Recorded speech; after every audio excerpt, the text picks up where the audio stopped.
নমস্কার, দেখছেন কলকাতা টিভি। আপনাদের সঙ্গে আমি অর্পিতা। শুরু করছি পলিটিক্স। টর্নেডোর রেশ মেলানোর আগেই নতুন করে রাজনৈতিক ঝড় উত্তরবঙ্গের জলপাইগুড়িতে। রবিবার খবর পাওয়ার পরেই সেখানে পৌঁছে যান মুখ্যমন্ত্রী মমতা বন্দ্যোপাধ্যায়। কথা বলেন মৃত ও জখমদের পরিবারের সঙ্গে। সার্বিক পরিস্থিতি পরিদর্শনে থেকেও গিয়েছেন চালসার একটি বেসরকারি লজে। ক্ষতিগ্রস্তদের সঙ্গে দেখা করার লক্ষ্যে জলপাইগুড়ি যাত্রা বহাল সোমবারেও। প্রথমে রাজ্যের বিরোধী দলনেতা শুভেন্দু অধিকারী, তারপরে তৃণমূলের সর্বভারতীয় সাধারণ সম্পাদক অভিষেক বন্দ্যোপাধ্যায়। এরই মাঝে আলিপুরদুয়ারে টর্নেডো বিধ্বস্ত এলাকা ঘুরে দেখেন মমতা। ঝড়ে ক্ষতিগ্রস্তদের প্রতি সমবেদনা জানাতে সক্রিয় কেন্দ্রের বিজেপি সরকারও। এক্স হ্যান্ডেলে সমবেদনা জানিয়েছেন প্রধানমন্ত্রী নরেন্দ্র মোদী। মুখ্যমন্ত্রী মমতা বন্দ্যোপাধ্যায়কে ফোন করে খোঁজ নিয়েছেন স্বরাষ্ট্রমন্ত্রী অমিত শাহ। সব মিলিয়ে লোকসভা ভোটের মুখে প্রকৃতির খেয়ালিপনার পরে রাজনীতির ঝড়ে কিছুটা হলেও খবরের শিরোনামে জলপাইগুড়ি। মিনিট দশেকের পাগলা ঝড়ে এ পর্যন্ত 5 জনের মৃত্যু হয়েছে। জখমের সংখ্যা 200-র বেশি। ভেঙেছে বহু কাঁচা বাড়ি। লণ্ডভণ্ড হয়েছে একরের পর একর চাষের জমি। রবিবার বিকালের ওই ঝড়ের খবর পেয়ে রাতেই জলপাইগুড়িতে পৌঁছে যান মুখ্যমন্ত্রী মমতা বন্দ্যোপাধ্যায়। মমতার উপস্থিতিতে পরিস্থিতি সামাল দিতে তৎপর হয় প্রশাসন। গতি আসে উদ্ধার কাজে। যদিও নির্বাচনী আচরণবিধি চালু থাকায় হত ও আহতদের পরিবারের জন্য নির্দিষ্ট কোনো সরকারি সুযোগ সুবিধা ঘোষণা করতে পারেননি মুখ্যমন্ত্রী। সোমবারও আলিপুরদুয়ারে টর্নেডো বিধ্বস্ত এলাকা ঘুরে দেখেন তিনি। কথা বলেন দুর্গতদের সঙ্গে, যান ত্রাণ শিবিরেও। এখন যেহেতু এমসিসি কোড আছে, কিন্তু ডিজাস্টার ইজ এ এমার্জেন্সি এবং ডিজাস্টার হচ্ছে এক্সেপশনাল কেস। প্রশাসন ডিজাস্টার হলে প্রশাসনিক সিদ্ধান্ত অনুযায়ী সর্বরকম সাহায্য করতে পারে এবং আমাদের সরকার আছে, প্রশাসন আছে। আমি প্রশাসনকে বলবো সার্ভে করে দেখুন এবং নিজের মতো করুন। কার কতটা ঘর ভেঙেছে, কতটা আংশিক ভেঙেছে, কতটা পুরো ভেঙেছে। রাজনীতির পিচে তৃণমূল প্রথমেই ইনিংসে এগিয়ে যাওয়ায় কিছুটা পিছিয়ে থেকে ব্যাট হাতে ময়দানে নামে বিজেপি। সোমবার সকালে ঝড় বিধ্বস্ত এলাকায় পৌঁছন বিরোধী দলনেতা শুভেন্দু অধিকারী। হাসপাতালে দেখা করেন আহতদের সঙ্গে। পাশাপাশি টর্নেডোর পূর্বাভাস না থাকায় দায়ী করেন রাজ্য প্রশাসনকে। माल में जो हुआ था दुर्गा पूजा का विसर्जन का दिन, कहाँ थी चीफ मिनिस्टर? 3 हफ्ता बाद वहाँ आई, 3 हफ्ता बाद। तब तो वोट नहीं था। ये तो वोट के लिए, ये तो सबका उत्तर बंग मालूम है। उत्तर बंग में कोई जो वेदर रिपोर्ट कौन उसको मॉनिटर करता है? वीडियो करता है, डीएम करता है। कोई फोरकास्ट, तो वेदर का फोरकास्ट था। फोरकास्ट और प्रिकॉशन कोई एडमिनिस्ट्रेशन की ओर से वीडियो, डीएम, एसडीओ, कोई माइकिंग कुछ है? यहाँ कोई मॉनिटरिंग है? দুপুরের পরে ঝড় বিধ্বস্ত এলাকায় পৌঁছন তৃণমূলের সর্বভারতীয় সাধারণ সম্পাদক অভিষেক বন্দ্যোপাধ্যায়। হাসপাতালে গিয়ে চিকিৎসা সম্পর্কে খোঁজ খবর নেন, আশ্বস্ত করেন দুর্গত পরিবারগুলিকে। একই সঙ্গে এক হাত নেন বিজেপিকে। মানুষকে পরিষেবা দিতে বদ্ধপরিকর। যারা আমাদের ভোট দিয়েছে রাজ্য সরকার তাদের জন্য কাজ করবে, যারা ভোট দেয়নি তাদের জন্য কাজ করবে। এটা বিজেপির সরকার নয় যে মানুষ ভোট দেবে না টাকা বন্ধ করে দেবে। আপনি ভোট দিলেও আপনি পরিষেবা পাবেন, আর ভোট না দিলেও সে 600 কিলোমিটার দূর থেকে মমতা বন্দ্যোপাধ্যায় এসেই আপনাকে পরিষেবা দেবে।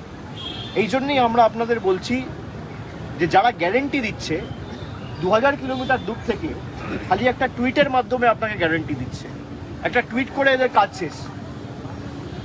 আর আমাদের গ্যারেন্টি মানুষের পাশে থেকে মানুষকে প্রাণে বাঁচিয়ে মানুষকে সঠিকভাবে চিকিৎসা পৌঁছে দিয়ে তাদেরকে যত দ্রুত সম্ভব সুস্থ করে বাড়ি পাঠানো তৃণমূল কংগ্রেস এবং মমতা বন্দ্যোপাধ্যায়ের গ্যারেন্টি। এটাই পার্থক্য।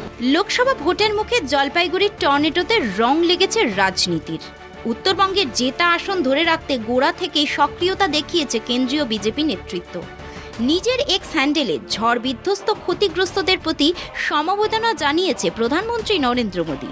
মুখ্যমন্ত্রী মমতা বন্দ্যোপাধ্যায়কে ফোন করে খোঁজ নিয়েছেন স্বরাষ্ট্রমন্ত্রী অমিত শাহ। এমনকি সিভি আনন্দ বোস সশরীরে চলে যান জলপাইগুড়িতে। জলপাইগুড়ি থেকে গিয়েছেন মমতাও। তিনি জানেন নির্বাচনী আচরণবিধি মেনে খুব একটা সক্রিয় হতে না পারলেও তাঁর উপস্থিতি গতি আনবে প্রশাসনে। ভোটের মুখে এটাই তো জনপ্রতিনিধির কর্তব্য। সময় একটা বিরতির, সঙ্গে থাকুন। রাজনীতির পিচে তৃণমূল প্রথম ইনিংসে এগিয়ে যাওয়ার কিছুটা পিছিয়ে থেকে ব্যাট হাতে ময়দানে নামে বিজেপি। সোমবার সকালে ঝড় বিধ্বস্ত এলাকায় পৌঁছন বিরোধী দলনেতা শুভেন্দু অধিকারী। হাসপাতালে দেখা করেন আহতদের সঙ্গে।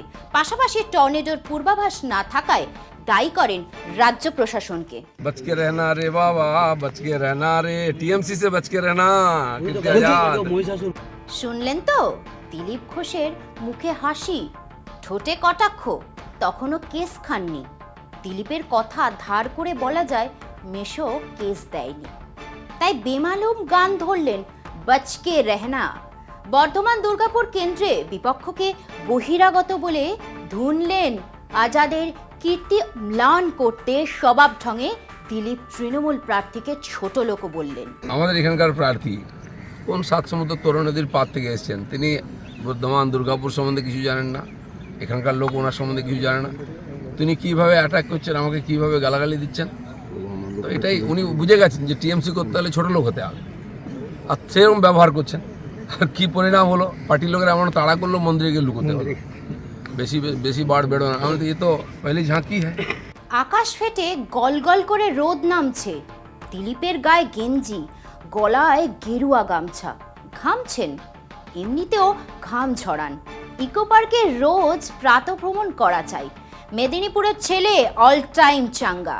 সেই প্রাতঃভ্রমণ থেকেই উড়ে আসে, কখনো ভেসে আসে বিতর্ক। দল শোকজ করেছে, কমিশনও। নির্বাচন বিধিভঙ্গের দায় নির্বাচন কমিশন তো তাকে সেন্সারও করেছে, তবুও সেই প্রাতঃভ্রমণে খামতি নেই। দিলীপ হাঁটছেন, কখনো দৌড়াচ্ছেন, কিন্তু বিজেপি কি দৌড়াতে পারছে? রেস কি জিততে পারবে? সে পরে দেখা যাবে। তবে সুঠাম চেহারা, ব্যাকব্রাশ করা চুলের মানুষটা রাজনীতির রেসে বেশ দৌড়াচ্ছেন। এমনিতেই রসিক, তবে রাগেন। সে রাগ বাইটে খুব একটা প্রতিভাত হয় না, বরং দিলীপের প্রতিটা কথায় মিশে থাকে শ্লেষ, মস্করা আর খিল্লি। বিপক্ষকে হাসতে হাসতে বধ করেন, সে তৃণমূল হোক বা সিপিএম। মমতা মহুয়ার কেন্দ্র থেকে প্রচার শুরু করেছেন, বিজেপিকে তুলোধনা করেছেন।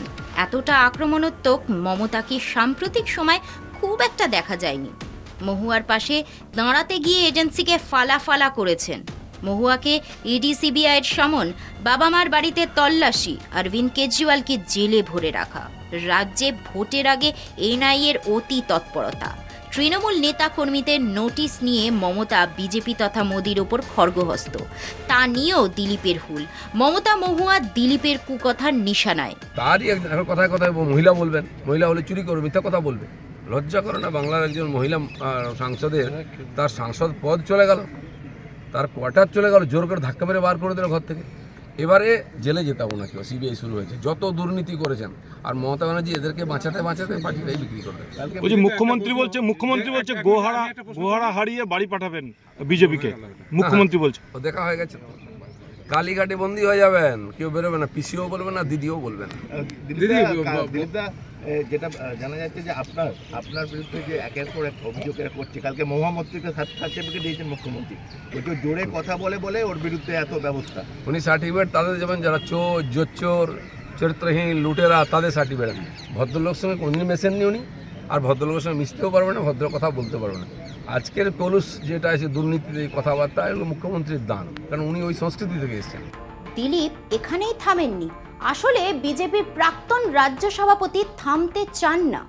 মেদিনীপুরের ছেলে সিপিএম আমলেও কত মার খেয়েছে তাও বুঝিয়ে দেন স্বভাবসিদ্ধ ভঙ্গিতেই। মেরে পুঁতে দেওয়ার অভিযোগ, কঙ্কাল।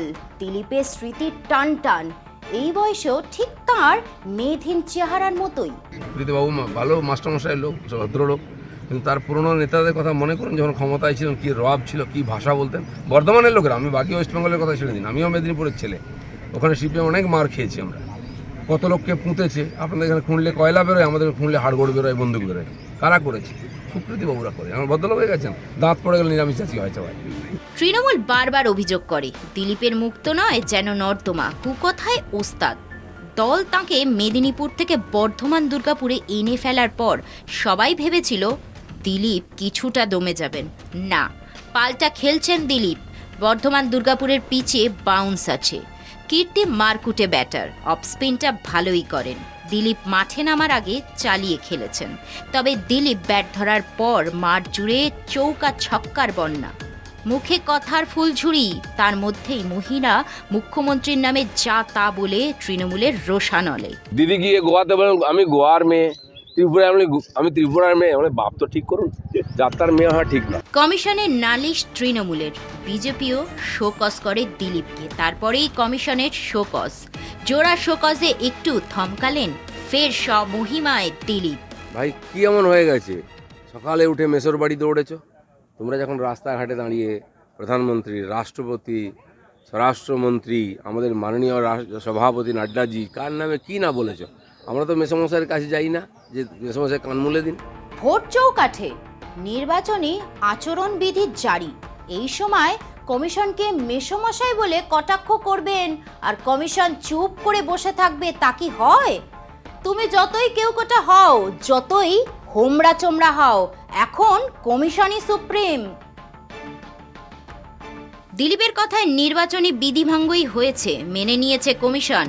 বিজেপি প্রার্থী দিলীপকে সতর্ক করে তাই নোটিশ দিয়েছে নির্বাচন কমিশন। বিবৃতি দিয়ে কমিশন জানিয়েছে,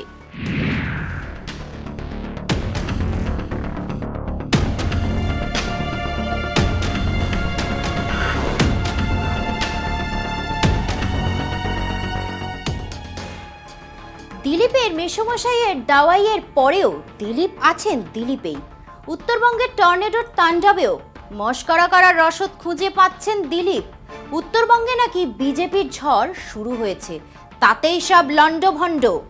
ঝড় তো উত্তরবাংলা শুরু হচ্ছে, ঝড় ভোট ওদিকে শুরু হচ্ছে, বিজেপির ঝড় শুরু হয়ে গেছে, তাতেই লন্ডভন্ড হয়ে যাচ্ছে। এমন মর্মান্তিক ঘটনা, তার মধ্যেও দিলীপের ব্যঙ্গ মস্করা। দিলীপকে দল শোকজ করেছে, কমিশনও সেন্সর করেছে, তারপরেও মুখ খোলার কি আছে? গরুর দুধে সোনা আছে কিনা তর্ক ও গবেষণার বিষয়, তবে দিলীপের মুখে যে কুলুপ আটা শক্ত তা স্পষ্ট।